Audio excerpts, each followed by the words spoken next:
రేవంత్ అధికారంలోకి వచ్చింది బదులు అన్నదాతలకు యూరియా కష్టాలు మొదలయ్యాయి.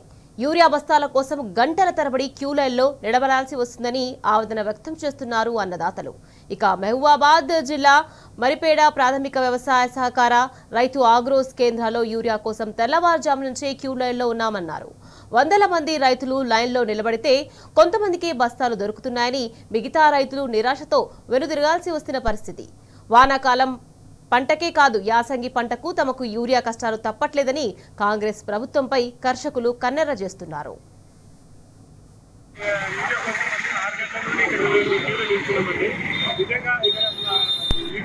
దొరకడం లేదు.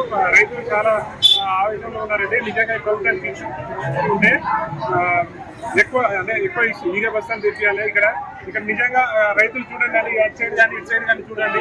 గత నెల నుంచి యూరియా కోసము 4 ఎకరాలు ఒక బస్తా ఇస్తున్నారు, 5 ఎకరాలు ఒక బస్తా ఇస్తున్నారండి.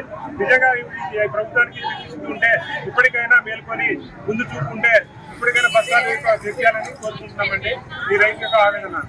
పొద్దు నుంచి యూరియా కోసం లైన్లో ఉండి ఇప్పుడు మళ్ళీ ఒక 20 బస్తాలు 30 బస్తాలు ఉన్నాక సార్ ఆపి లాగేసి ఇంటికి వెళ్ళిపోయిండు. ఈ ఉన్న యూరియా బస్తాలు ఇచ్చిన రైతులు ఇంటికి వెళ్ళిపోతారు కదా.